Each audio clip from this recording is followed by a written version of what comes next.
Hello, everyone, and welcome to another episode of Very Cold Lasagna, the safe space for all those filthy casual takes for all the casual sports fans on the world of pro wrestling and sports. I'm your host, Dylan Lasagna. Welcome to today's episode number 112 on this icy yet spicy podcast. Today, it is the final episode for our 2022 NFL season previews as we cover the most wild division that is going to be out there, in my opinion, in this 2022 season, and that is, of course, we're going to be talking about the AFC West division. 4 teams that are going to be gunning it out, gunslinger style, mano a mano, old western, high noon. Yes, that is right. It's going to be the biggest of dogfights, in my opinion. I'm predicting it now. It's going to go down the wire when all 4 of these teams face off. The Denver Broncos, the Kansas City Chiefs, the Las Vegas Raiders, even the LA Clippers. The LA Chargers. All these 4 teams, it's going to be a wild, wild rodeo in 2022. And honestly, we saved the best for last. We honestly saved the best division for last. We've gone through 28 teams, and nearly half of them were pretty fun to talk about. Others, not so much, but we saved the best for last, ladies and gentlemen. And I gotta say, covering all 32 teams, whether it's doing a season recap or doing something like this, has been pretty fun. And doing the prep for it was also interesting to look out for as well. So before we get into our final season preview for our final 4 teams, we gotta talk about some stuff that's been going on in training camp. So just to provide some updates on what's been going on with some teams that have been, having the most interesting of training camps so far. We got to take a look first at Kyler Murray, because he's got this big fat contract extension that the Cardinals gave him. And on Tuesday, a interesting clause came out where it explicitly requires him to do 4 hours of independent film study each week. And he has to limit his time on his tablet, whether that be an iPad or Microsoft Surface tablet.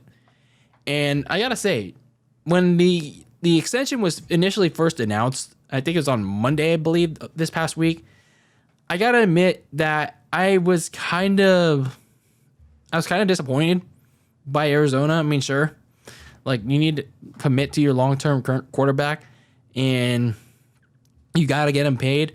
But damn, it was just like to such a mid quarterback that, sure, he has natural talent, but when it comes to nut busting time, especially late in the season, and when he was in the playoffs against the Rams, he no-showed. He didn't adapt. He couldn't adjust. And apparently, with this clause, and yes, it's kind of hypocritical for me to say, because I'm just a guy in a chair that's just a filthy casual sports fan, talking about this kind of stuff. I mean, yes, it's kind of hypocritical for me. I'll admit that. I'm not afraid to admit that.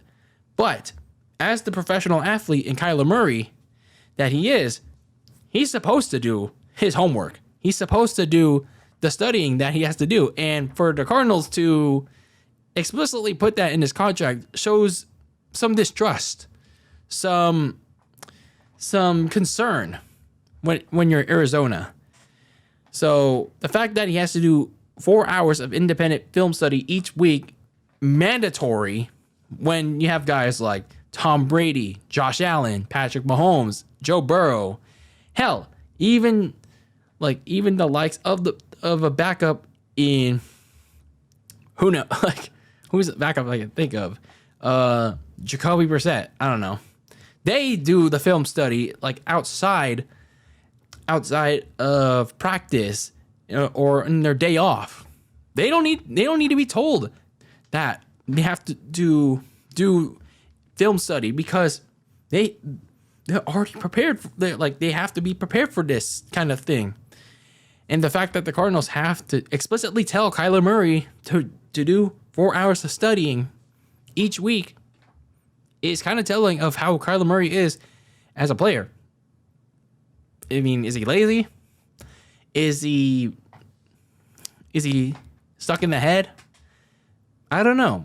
But it's kind of telling, like what Kyler Murray is as a player. And also, it's kind of interesting that the Cardinals even gave him that contract in the first place. If they knew Kyler Murray was kind of, a demotivated kind of quarterback. So, I mean, they paid him already. They gave him the big money. But, yeah, that's kind of an interesting tale that the Cardinals are putting out there. So, moving on from the Arizona Cardinals, another interesting signing is happening in the NFL. Julio Jones, yes, formerly of the Atlanta Falcons and the Tennessee Titans, is going back to the NFC South to play with Tom Brady and the Tampa Bay Bucks on a one-year deal. So now you have a Tampa Bay Bucks core that has Mike Evans, Chris Godwin, Cameron Brate, and now you have Julio Jones in the receiving core. So I'm not sure how exactly Julio Jones is going to do in that system. And last year, Tennessee was kind of disappointing when he was kept getting injury riddled. So who knows? Maybe he turns it around, or maybe just another year like it was in Tennessee. So going back to the NFC West, Seahawks running back Chris Carson announced his retirement this past week. He had a pretty serious neck injury in 2021, and that's just pretty rough for a young running back. He was only in the league for 5 years, but he took a big toll on his body. They also signed their former Legion of Boom linebacker KJ Wright because he retired, and he wanted to retire a Seahawk, so it is what it is. Now on to some 49ers news for training camp to end this segment. So Kyle Shanahan on Monday, he officially announced Trey Lance as the starter, as he freaking should, for 2022. So Trey Lance has been officially given the keys to the core, and now he's going to drive it. He has that trust in Kyle Shanahan. Freaking finally, it's about time he did that. So I'm excited to see what Trey Lance has to offer in 2022, and I hope Niners fans are too. I know they're still skeptical about how Shanahan is going to game plan around him, and how Trey Lance will be as a passing quarterback rather than a running quarterback. And yes, I have some of those concerns too, but let's see how he does in the preseason. Let's see how he does week 1 against the Bears. Yes, Bears football. So this should be an exciting season if you're a 49ers fan. Continuing on with the 49ers, their old starter, Jimmy Garoppolo, he passed a physical on Tuesday. Remember that he got shoulder surgery in the offseason that pretty much erased most of the trade talks that the 49ers were trying to do in the offseason. Pretty much ruined anything regarding that matter.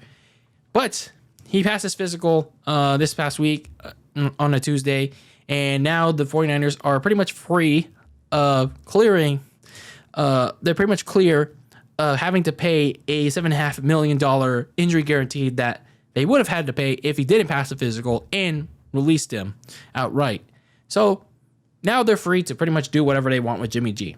They could wait it out until the preseason and see what happens with other teams' quarterback situation, get a trade partner, although I imagine that they would have to take a decent amount of trade salary, money, whatever Jimmy Garoppolo's contract is, or they wait until cut down day and release him and get that $25 million that they honestly need to get Deebo Samuel to get his contract extension done. Speaking of Deebo Samuel, he was at camp, but he's doing individual workouts. So, I mean, hey, the fact that Deebo Samuel is back at the 49ers facility, he's still maintaining a positive relationship with everyone, is good to see. Now, it's a matter of getting that deal done. And now, finally, Dee Ford, this offensive lineman for the 49ers for about 3 years, 2019. He was officially released by the team on Wednesday. And, man, that deal that they did in 2019, it was a big flop. It was a pretty big flop for the 49ers. He only played about 18 games for them because he had various injuries. and unfortunately, he just couldn't recover from most of them. So, yeah, that $85 million contract for 5 years, not looking so good. Not looking so good for John Lynch. A pretty massive flop, if you ask me. So that was some training camp updates in regards to some teams that I want to talk about. So what do you think about these updates? How's your team looking on pretty much the first week of training camp? I know it's still early. We haven't reached the preseason yet, but there are already some interesting developments going on as we get towards the start of the preseason. So there's that. So now we can talk about our final 4 teams of our NFL 2022 season previews, and that is, of course, the AFC West.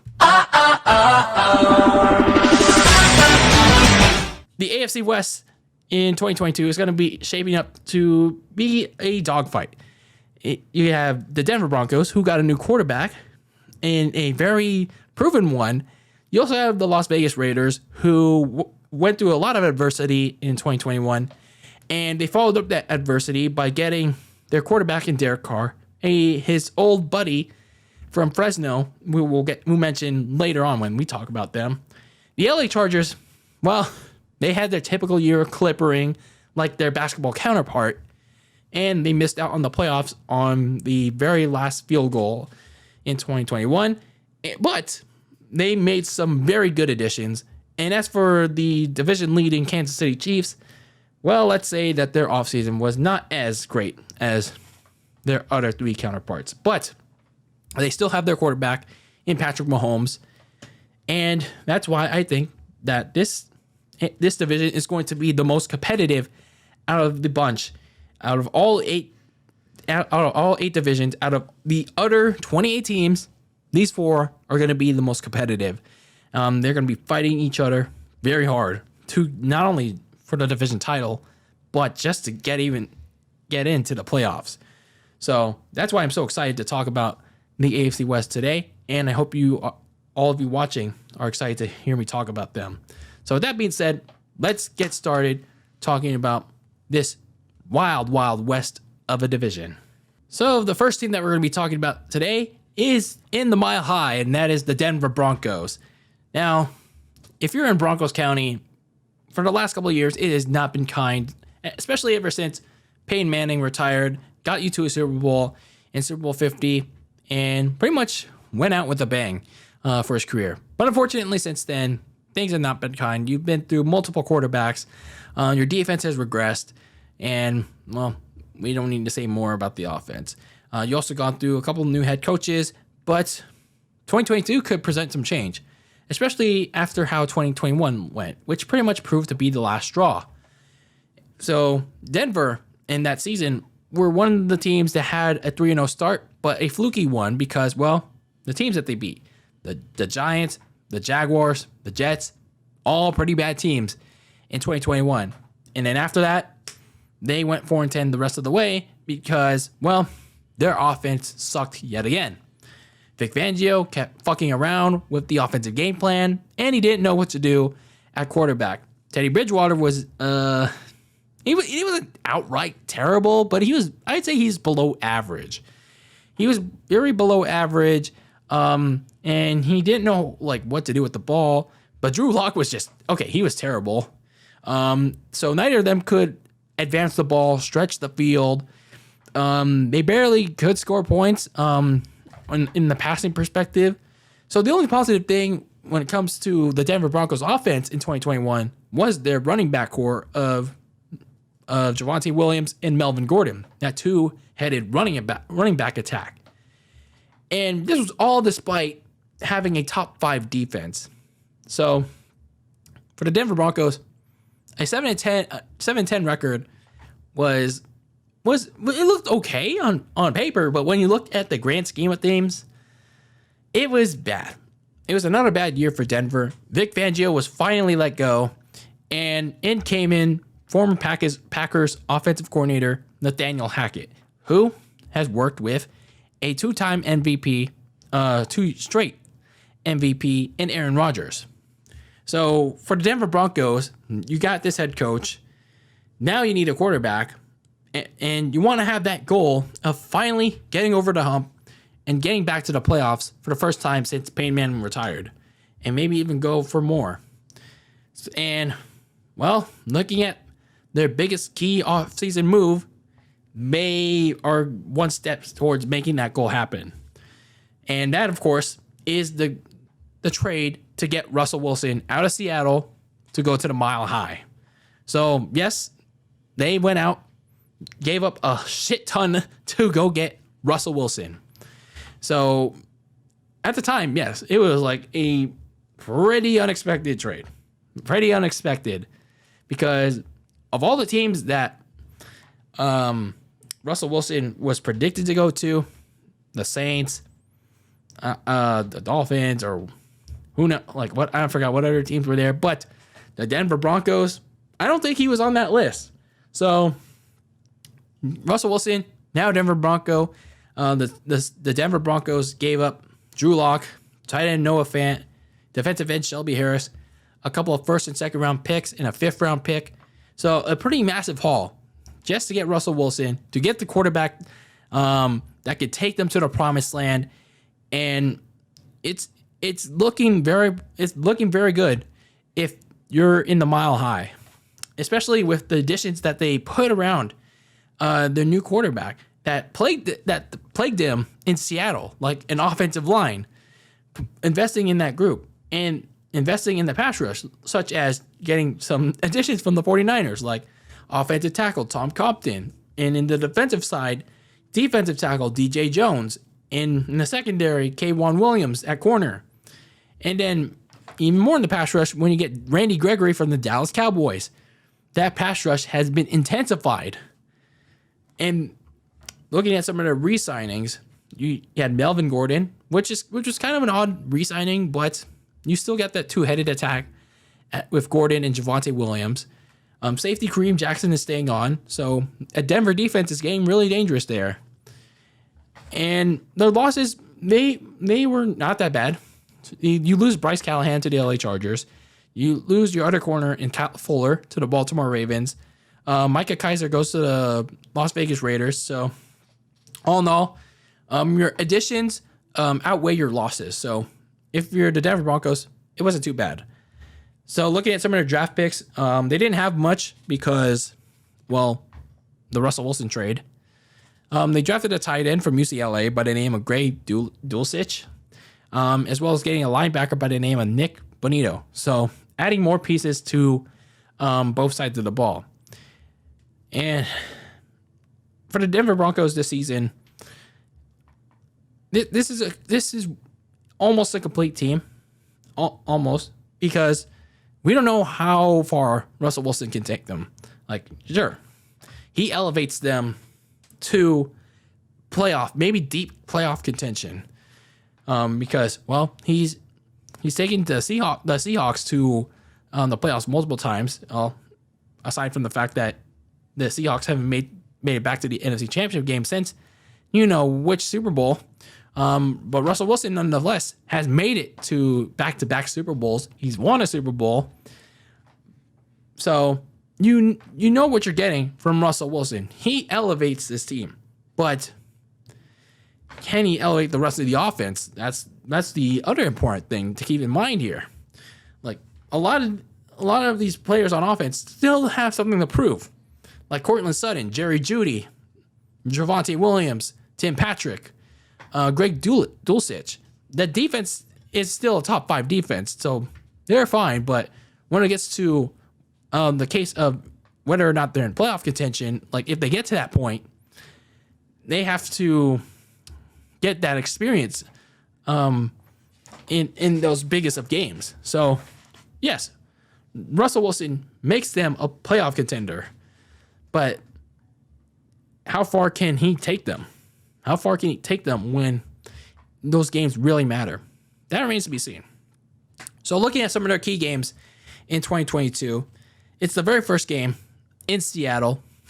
Right away, Russell Wilson gets to go back to the place he started his career, and I am very excited to see this game unfold.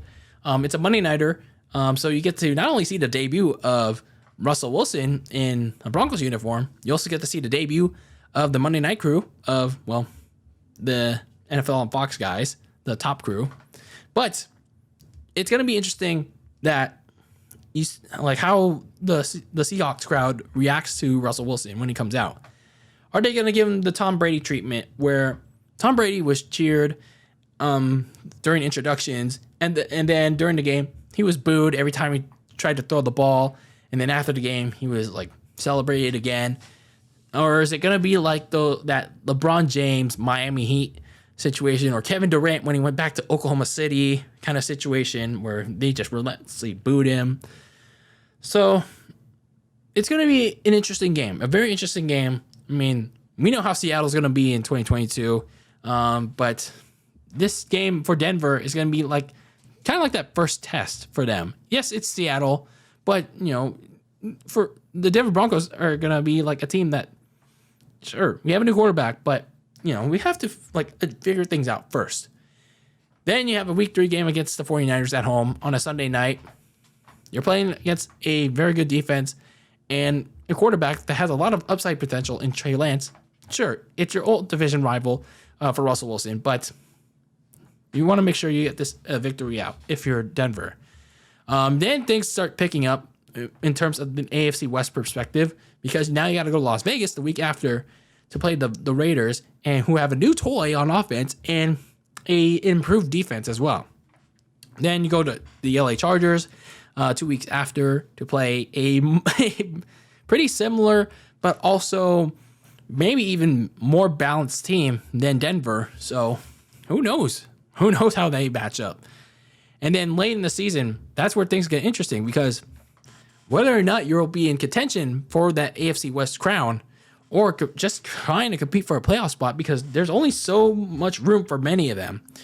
You play Kansas City in Week 14. You host them, and then on Christmas Day, and then in New Year's Day, you play the LA Rams in SoFi on Christmas Day, and then you go to Kansas City to play the Chiefs on New Year's Day. Man, that's where things get very, very interesting. So for the Denver Broncos, it's going to be a fun season for them. I know people are very excited to see how this team does with the quarterback that they finally been wanting. A quarterback that can finally elevate this team to new heights. But how does Russell Wilson how does he eventually pan out? How will he settle in?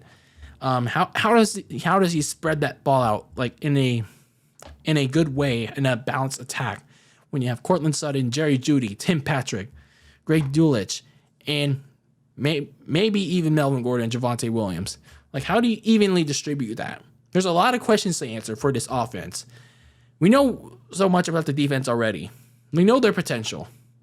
So Denver, you can easily see 10 to 13 wins, but it all depends on how this offense does, how Russell Wilson, how far he takes them this coming season. Next up, we're going to be taking a look at the other LA team in SoFi Stadium, and that is, of course, the LA Clippers. Wait, is that right? The LA Clippers? Let me take a look here. Oh, sorry. It's the LA Chargers. Because why do I call them the Clippers? Well, because they keep choking it up each and every year with an opportunity, each and every opportunity that they get. And that was the same case in 2021. They get off to this good start, this very good start. Justin Herbert has a pretty damn good start to the season and ended up having a really good season by the end of things. They go 4-1 to start the season. They upset the division rival Kansas City Chiefs and defending AFC champions. But things got a little ugly in the middle portion of the season. And that started with a blowout loss to the Baltimore Ravens. They go 2-4, including some ugly losses to the not to the Philadelphia Eagles, but to the New England Patriots. But then they win 2 straight to snap that streak. They went 8-5, going into a crucial Thursday night matchup against the Chiefs at home. And they had an opportunity to to get their grasp on the AFC West permanently from the Chiefs. But instead of firmly grasping on the AFC West with the victory, because with the victory, they swept the season series. There's no way, unless they choked, there's no way that the Chiefs would catch them in the division race, because the next game that they would have won, the Chargers were AFC West champions. But instead, they let that opportunity slip away in overtime, and that game ended up being the catalyst for the Chargers to clipper up their final 3 or 4 games. They lost a very, very winnable game against the Houston Texans, but in fairness, they lost half of their team to COVID-19 protocols. And the Chiefs wound up winning the division against the Steelers that week as well. And they lose again another opportunity to be in the playoffs in a win or go home situation against the Las Vegas Raiders in a thrilling Sunday night game to end the season. And here's the thing. The Raiders were basically helping them out.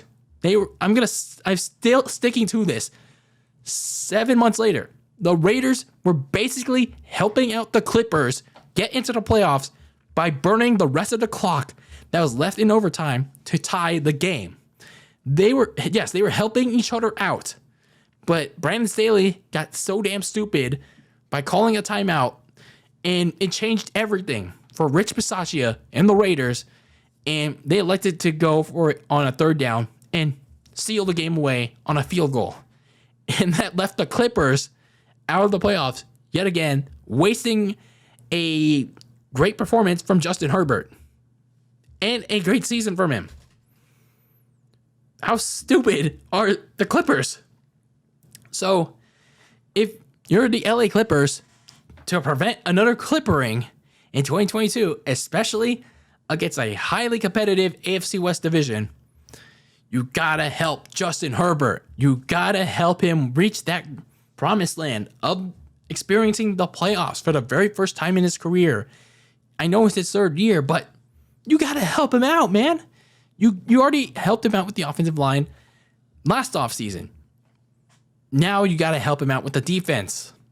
And so did they.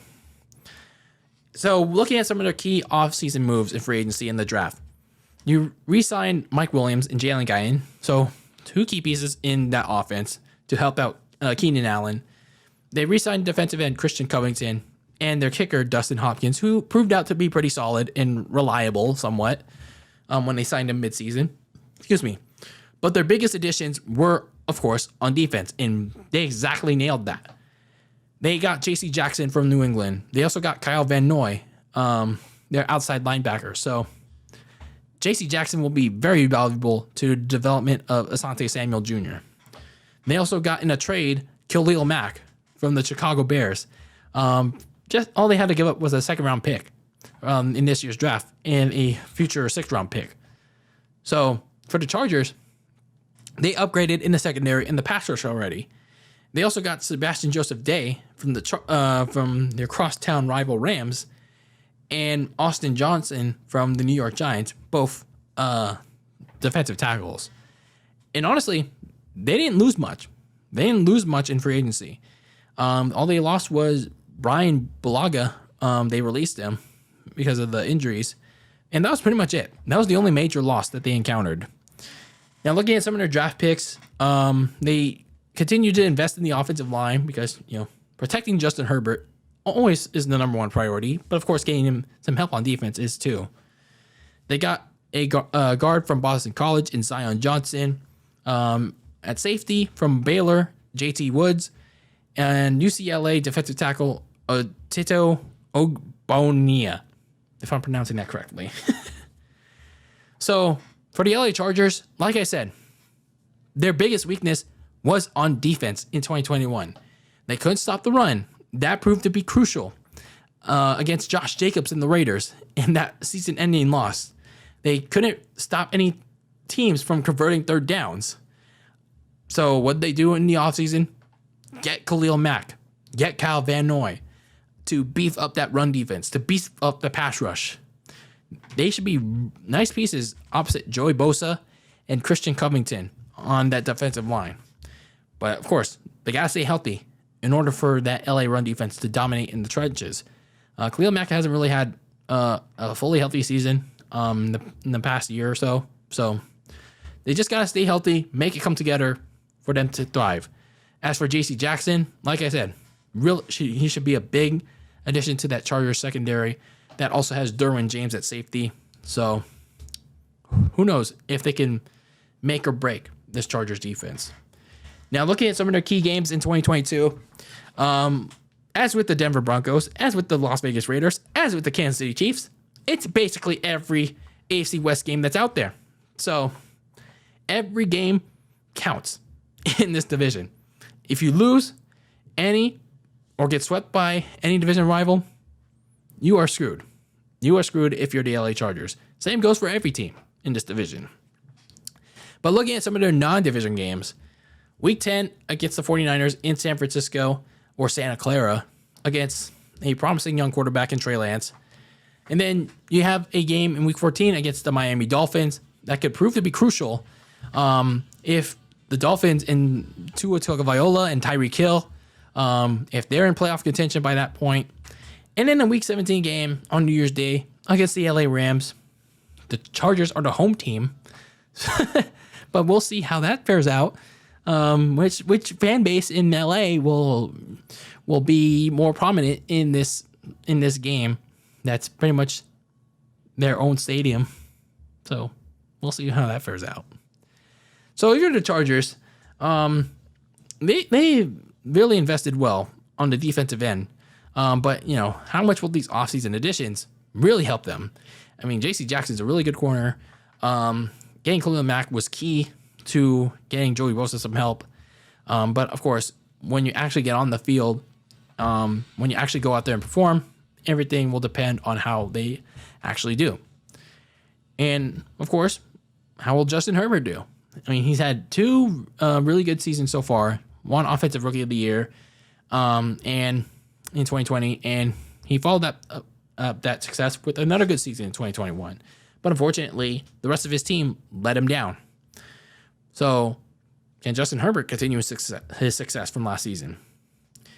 So for the LA Chargers, just don't clip her up. That's your main thing.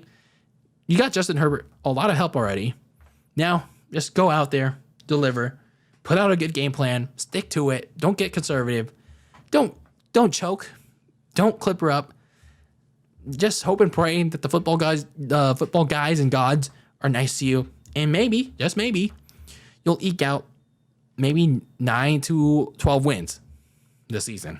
And yes, that's being nice, considering that the AFC in your own division is pretty damn competitive.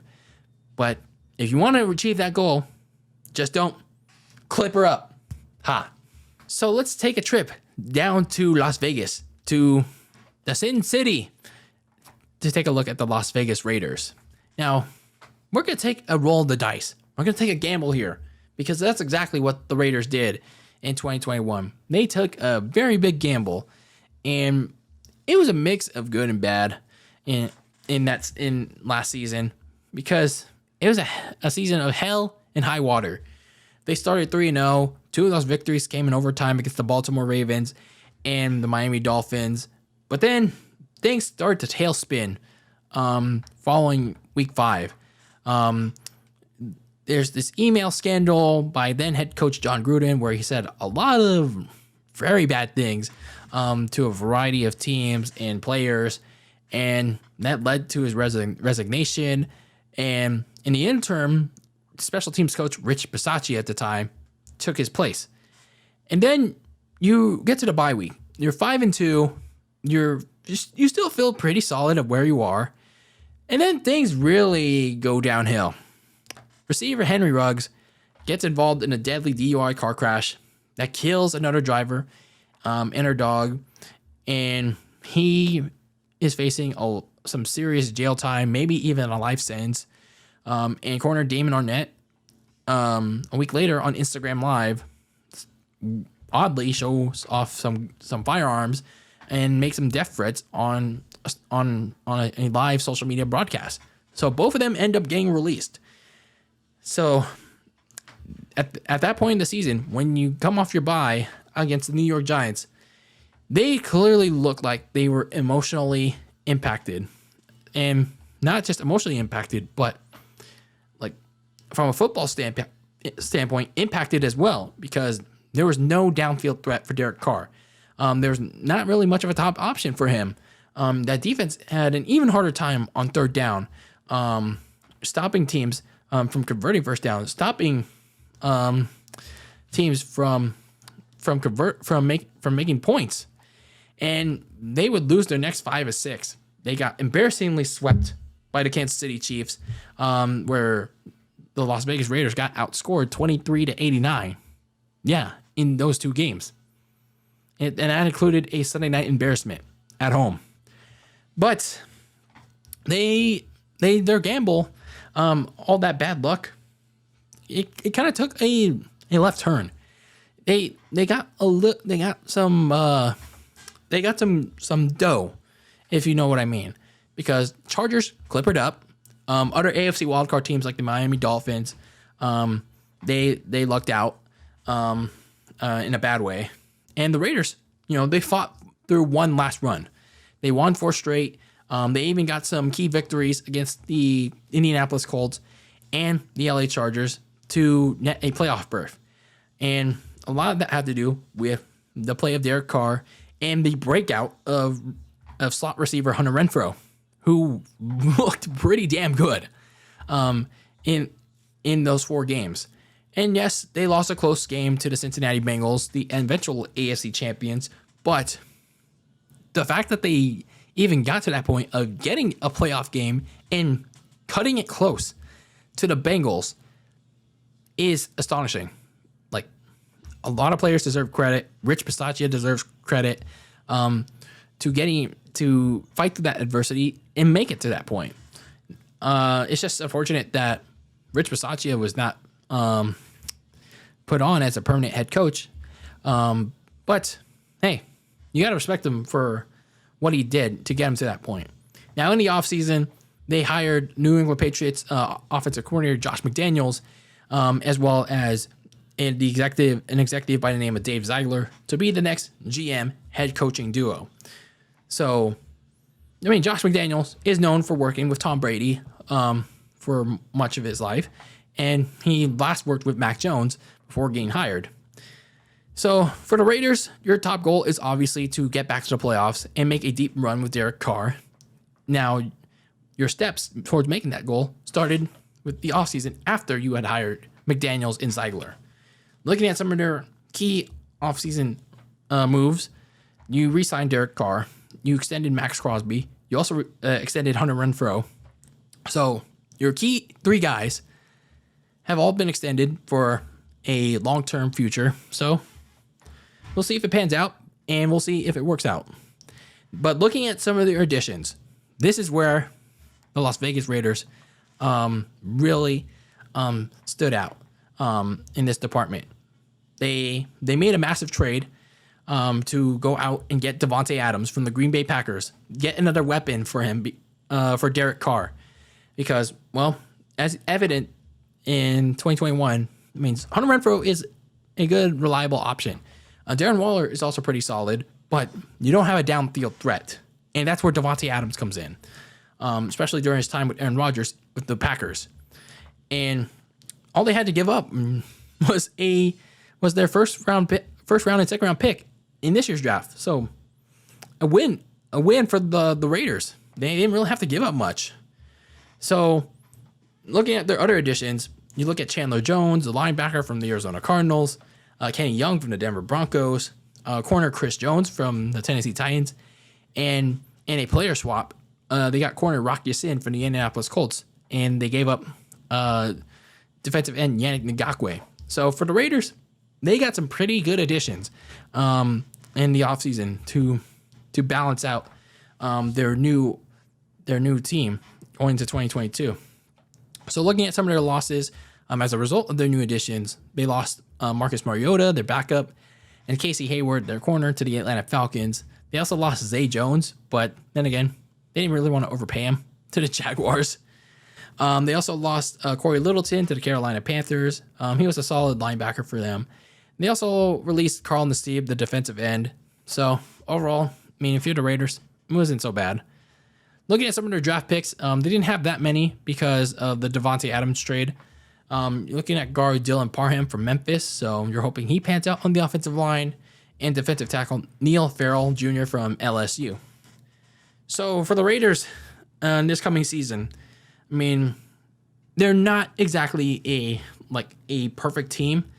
I mean, they got better on offense, but they still have a few question marks in the secondary, because I mean, you did get a couple corners in Chris Jones and Rockerston, but like, how will they actually do? How is that safety spot? How will the pass rush do? That's now led by Chandler Jones and Max Crosby. So the secondary is kind of the big question mark that should be on everybody's mind. And then as for the offense, how is Derek Carr going to do? He's going to pretty much determine how successful this team does. Because, I mean, Derek Carr is known for being a check down artist. But as evidenced late in the season, he can get aggressive. He can get pretty aggressive with his decision making. He can throw the deep ball when needed. So we should see more of that, especially now that he has Josh McDaniels as his play caller. So you got a pretty solid offense with Derek Carr, Davante Adams, Hunter Renfrow, Darren Waller, and Josh Jacobs. Let's just hope Derek Carr and Josh McDaniels maximizes on this potential. So looking at some of the key games going into this season, like with every other team in the division, it's every game in the AFC West. And the Raiders immediately have won in week 1 in Los Angeles against the Chargers. So right out of the gate, you're testing out your new dynamic offense against the Chargers' new dynamic defense. So you got to figure things out there. And then week 4 against the Denver Broncos at home. And right after that, week 5 against the Kansas City Chiefs in Kansas City. So who knows? Maybe a revenge game of sorts for that embarrassing blowout. Just don't dance on their logo this time around. The week prior to the Denver game, you go to Tennessee to take on the Titans against a potentially weaker Titans offense. So who knows if you could take care of them or not. You have a couple of late season key games, like week 10 against the Indianapolis Colts, against Matt Ryan, against Jonathan Taylor, week 15 against the New England Patriots at home. So you can't really count out Mac Jones and Bill Belichick yet, but who knows where they'll be at that point in the season. And then the final slate of the season, your final home slate of the season, week 17 and 18, you're playing the 49ers. Yes, it's not the Battle of the Bay necessarily, but they're still pretty much hated division rivals. Not division rivals, but hated rivals because of your history. And in week 18 at home against the Chiefs depending on where things stand, either team could be fighting for a playoff spot or for the division crown. So going into the season, you face a lot of questions about the offense, about the defense. Like, this is not exactly a better team than the Broncos or the Chargers, but then you could say that about the other teams, vice versa. But the biggest question for me going into this season for the Raiders is about Josh McDaniels. How is he going to be? We know what kind of plays he calls, but how is he going to be as like a person from a morality standpoint? Because during his time in Denver, he wasn't exactly the greatest. He's pretty immature, to be precise. He pretty much let go of Jay Cutler. He despised Jay Cutler, and ran him out of town. And he was not a people person in Denver, and that got him fired. So how much has changed from his time in Denver as a head coach? And yes, he spent a large majority of his career since then in New England as an offensive coordinator, and now he's back to a head coaching position in Las Vegas with the Raiders. So do we see a better, newer head coach in Josh McDaniels in terms of being a people's person, or do we get more of the same? I mean, things have changed for some people, but sometimes it also stays the same. So for the Raiders, it could go a couple of ways for them. Depending on how things are with the offense, how things are with Derek Carr. At worst, they could do 8 wins, 8-9, or maybe they can go 10 wins. But this is a very competitive division. It'll all depend. This whole season will mostly depend on how Derek Carr does, how much he can advance that offense with such a talented group that's led by Davante Adams and Hunter Renfrow for the most part, and how that defense fares with a secondary that seems a little suspect still. So for the Las Vegas Raiders, they're rolling the dice this coming fall, and I'm ready to see which card they'll draw in Las Vegas. So the final team that we're going to be talking about in our AFC West 2022 preview and our NFL season preview month is, of course, the reigning, defending, undisputed AFC West champions and pretty much the dominant team in the AFC for the better part of 3 to 4 years. And that is, of course, the Kansas City Chiefs. Now, it's kind of I say this for a lot of teams, but for the Chiefs, this could be an interesting season for them, for better or for worse. And this season could provide a lot of turnover, because following 2021, during that season, they were coming off losing the Super Bowl in a very bad way to the Tampa Bay Bucks and Tom Brady, and they pretty much lost their title defense in back-to-back Super Bowls. And going into 2021, Patrick Mahomes and the Chiefs, they had a retooled offensive line, which was the biggest weakness in that Super Bowl blowout to the Bucks, and they were pretty much wanting to go back. They wanted to go back to their third straight Super Bowl, get the redemption, whoever they were going to face, and get Mahomes and company a second Super Bowl title. But unfortunately, things like Mahomes turning the ball over more than usual, the defense going back to that 2018 level of play, giving up so many yards, so many points, that would contribute to a lot of ugly losses. And by the midway point of the season, they were 3-4. And a lot of people like myself were wondering, are the Chiefs going to be another victim of the Super Bowl losers curse, where pretty much after a team loses the Super Bowl, they do either poorly or don't live up to expectations, or they just do flat out bad. But then you get wins out of the New York Giants in the Green Bay Packers, and slowly but surely, the Kansas City Chiefs are getting back on track. Those two problem areas that they were having, they would slightly improve over time. And then you're on an 8-game winning streak. And that included a critical Thursday night game against the LA Chargers in overtime. And that game also ended up being pivotal in winning the AFC West against the Steelers a week later, and the Clippers losing to the Houston Texans of all teams. So for the Kansas City Chiefs, you're pretty much back to the status quo. Patrick Mahomes is performing well again. The defense is doing good too.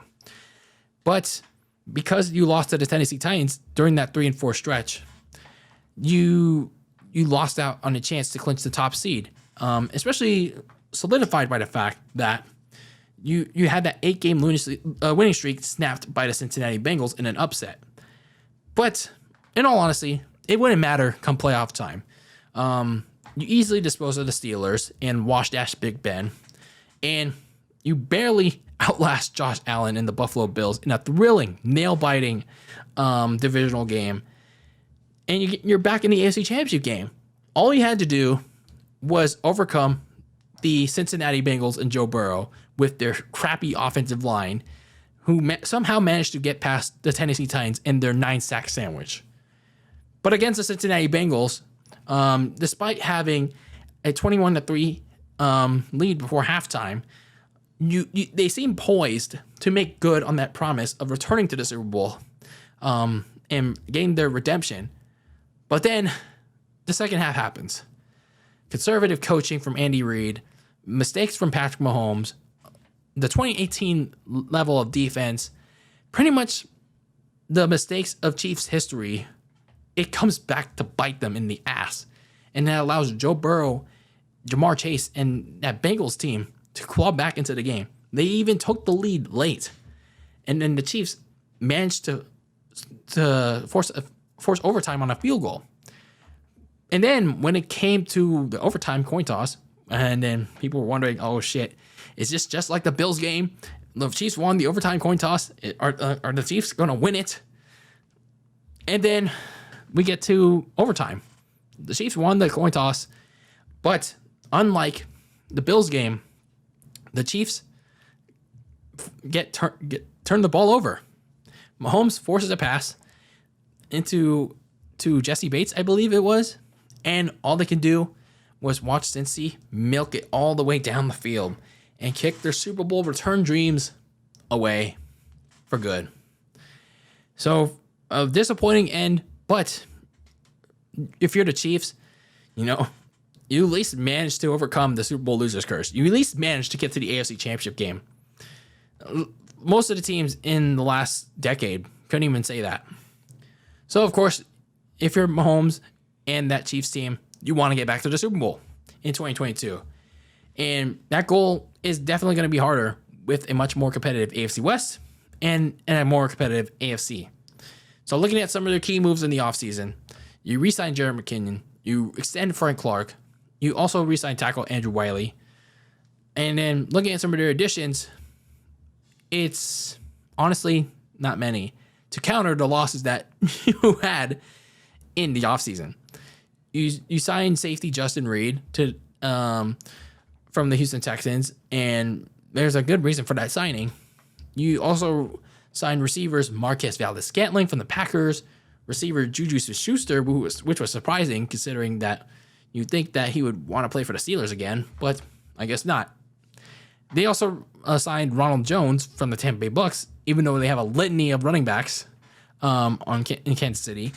But then this is where things get really interesting.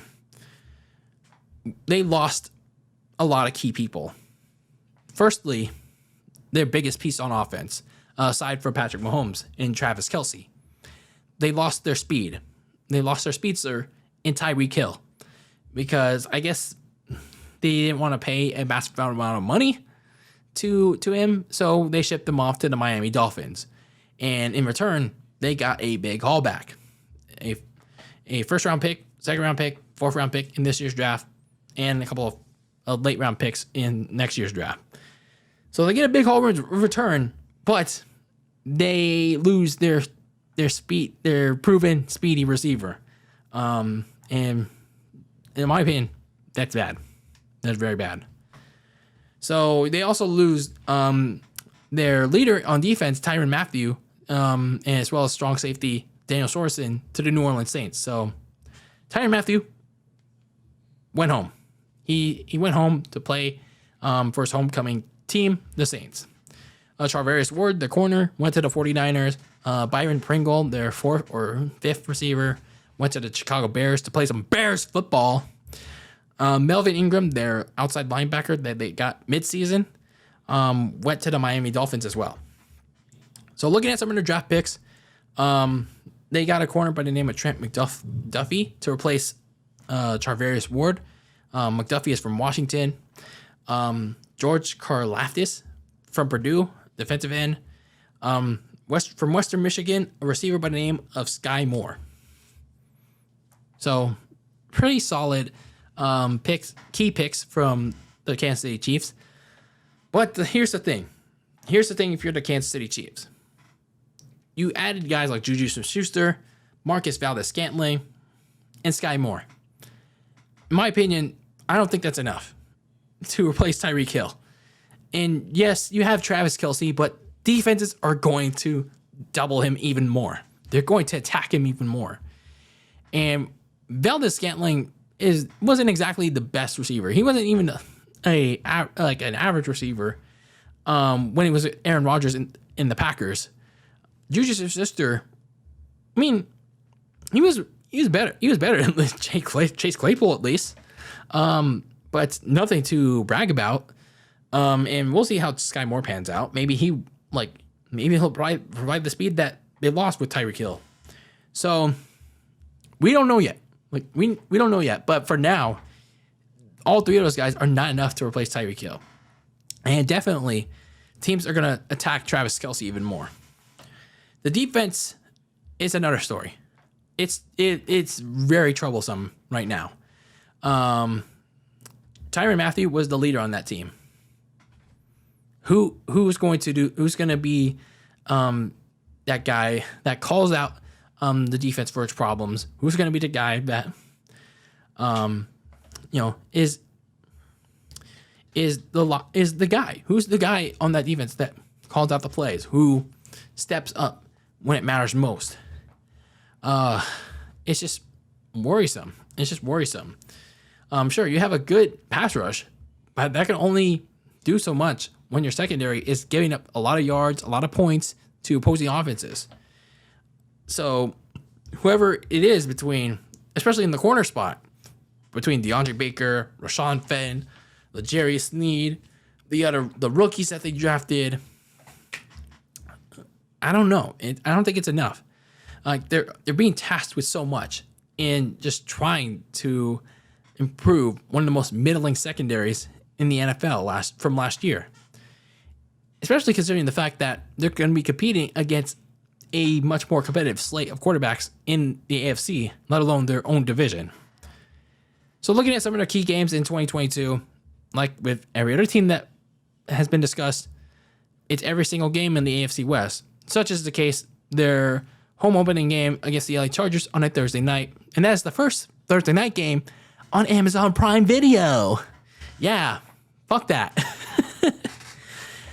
So they also faced the Raiders on week 5. So critical matchup there as well against Derek Carr, Davante Adams, Hunter Renfrow, and that team. So you better watch out for that sleeper of a team. And then week 14 is where things get interesting. They played the Denver Broncos on, I think it will be a Sunday night game. You're playing Russell Wilson for the first time in a Denver uniform, and you're playing just as an explosive offense as yours if you're the Kansas City Chiefs with Cortland Sutton, Jerry Jeudy, Tim Patrick. So that could get very interesting, and depending on where the Chiefs stand going in by that point in the season. So, of course, if you're Mahomes, if you're Kelce, how do you adjust to this new offense without Tyreek Hill? Where's the speed coming from? Is it coming from Juju Smith-Schuster, Sky Moore? Like, where's the speed? Like, who's the top receiving option in this offense? Where is it? Where is it coming from? We're about to find out in the next coming weeks, months, because I believe the receiving core downgraded a bunch in this offseason. And who's going to be the starting running back? Because they have a lot. They have a lot of running backs now. They have Clyde Edwards-Helaire. They have Ronald Jones. They just re-signed Jerick McKinnon. Who's going to be the starting back? Who's going to be the starting running back for that team? They signed so many running backs. Who are they? The 49ers? So for the Chiefs defense, are they going to be somewhat of a lockdown defense, or are they just going to be the same one in 2021? So a lot of questions to be answered for the Kansas City Chiefs as they try to defend their throne as the best in the division, as well as their place among the AFC elite. So for the Chiefs, yes, you got a really good quarterback, an improving one in Patrick Mahomes, who has been dominating this division for the last couple of years, but you lost a lot of key players. And this division is only getting better, at least on paper, until they prove otherwise. But for the Chiefs, I still have them winning at least 10 to 13 wins until we get to the actual start of the season, because we don't know what to expect for the Denver Broncos yet with Russell Wilson. We don't know if the Chargers' additions on the defensive end actually hold up. And, we know Justin Herbert's good, but we don't know how he holds up. The Las Vegas Raiders, Derek Carr will define how their season goes. So for the Chiefs, Like, we know what they can do. It's just how they overcome all those losses in the offseason will determine how well they do. So for Kansas City, it's going to be a dogfight for them in this coming season. And with that, that is a wrap on the NFL 2022 season preview month. All 32 teams done. We are done with our season previews for the 2022 season. And I thank all of you for whether you're old or new listeners of the podcast. I thank you all for taking the time to listen to these episodes, listening to the clips, whatever it may be. I just appreciate, like, however you're supporting this podcast, if you're supporting it at all. So thank you. Thank you. Also, leave your thoughts on the AFC West teams I covered today: the Broncos, the Chiefs, the Raiders, the Chargers. Let me know about your thoughts on all 4 of these teams, as well as the other 28 teams that we covered this past month in July. And we're almost there. We're almost halfway there. More than halfway there, actually, towards the beginning of the NFL regular season. And I am excited. And I hope you guys are excited too. And I can't wait to cover another NFL season yet again. But that is it for this episode of Very Cold Lasagna. I am your host, Dylan Lasagna. Thank you for tuning in to this fine episode number 112, episode 112 of this icy yet spicy podcast filled with the most filthy casual takes for all those casual sports fans. Make sure to listen to the podcast wherever you get them, whether it's YouTube or on your preferred audio platform. Follow the show on social media, on Twitter and Instagram at Very Cold Lasagna.